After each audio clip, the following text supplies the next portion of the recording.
أعوذ بالله من الشيطان الرجيم. بسم الله الرحمن الرحيم. إنه إن الله لا يحب المستكبرين. Alayah sadaqallahul azim. Sesungguhnya Dia, yakni Allah, tidak menyukai, tidak mencintai orang-orang yang merasa dirinya hebat. Sesungguhnya Allah Subhanahu wa taala tidak menyukai orang-orang yang sombong. Di ayat yang lain di surah Al-Mu'minun, di surat Mu'min ayat 60, Allah Subhanahu wa taala berfirman yang artinya kurang lebih, sesungguhnya orang-orang yang di dalam ibadahnya ada kesombongan, maka mereka akan dimasukkan ke dalam neraka yang menyala-nyala. Ikhwan fillah rahimakumullah, semoga Allah memberkahi dimanapun kita berada. Ayat-ayat tentang kesombongan merupakan ayat-ayat yang menjadi cambuk, yang menjadi pengingat bagi kita, khususnya sebagai makhluk Allah Subhanahu wa taala yang selamanya akan terus digoda oleh iblis, syaitan laknatullah, karena kesombongan merupakan sifat dasar, sifat yang menjadikan mereka terusir dari surganya Allah Subhanahu wa taala.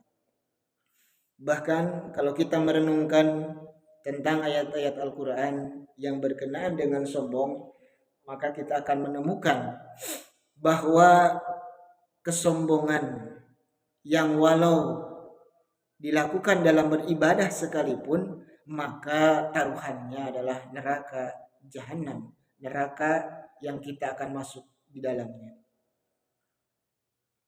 Semoga dengan perenungan-perenungan terkait sifat kesombongan ini, kita semua bisa belajar, kita semua bisa terus merenungkan bahwa salah satu dosa terbesar di jagat raya ini, bahkan di alam malakut sana, di alam akhirat sana, adalah kesombongan.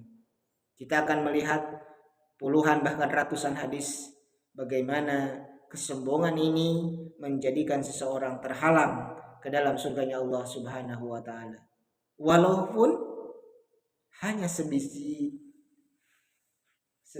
gandum atau sebutir beras atau hanya secuil daripada sifat kesombongan, Allah jamin, Rasul jamin di dalam hadisnya, kita tidak akan masuk ke dalam surganya Allah Subhanahu wa taala. Kenapa?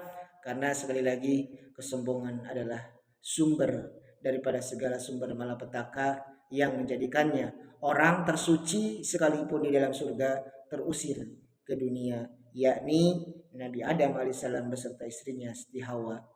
Pun demikian iblis atau malaikat, penghulu malaikat yang dikenal dengan Azzazil, yang notabene adalah makhluk ciptaan Allah yang maha luar biasa, tetapi hanya karena dengan kesombongannya untuk tidak sujud kepada Nabi Adam, dia terusir dan diusir oleh Allah Subhanahu wa taala. Tentu berbicara kesombongan sering diistilahkan di dalam beberapa hadis batrul haq wa ghamitun nas, bahwa karakter inti dari kesombongan dipastikan dia merasa bangga diri, merasa paling hebat, merasa paling pintar, merasa paling bijaksana, merasa paling soleh, merasa paling hebat di antara yang lainnya. Pun sebaliknya, orang sombong adalah waghamitun nas, dia akan merendahkan orang lain, akan menganggap sepele orang lain, akan menganggap tidak dan kurang berharganya orang lain, akan menganggap bahwa orang lain jauh di bawahnya. Pun demikian, orang sombong di dalam pikiran, orang sombong di dalam hati, orang sombong di dalam perilaku pun demikian, bahwasannya ia tidak akan atau kurang menghargai pendapat orang lain, bahkan dia akan selalu menyalahkan orang lain. Tentu kesombongan banyak, baik kesombongan dari segi fisik, merasa paling cantik, merasa paling tampan, merasa paling putih, merasa paling tinggi, merasa paling terhormat di dalam keturunan silsilah nasab keluarganya, merasa paling kaya dan lain sebagainya. Ada puluhan ratusan sifat-sifat kesombongan yang semestinya mari kita belajar untuk bisa mengerem, bahkan kesananya kita bisa membuang jauh-jauh, karena karakter sombong sekali lagi merupakan karakter yang menjadi penghalang masuknya seorang hamba ahli ibadah sekalipun ke dalam surganya Allah Subhanahu wa taala. Naudzubillah min dzalik. Kita berlindung kepada Allah untuk tidak dijadikan sifat kesombongan ini ada dalam diri kita, walaupun dalam konteks kesolehan dan kebaikan kita semata di dalam menjalani kehidupan di dunia ini. Wallahu a'lam bishawab. Assalamualaikum warahmatullahi wabarakatuh.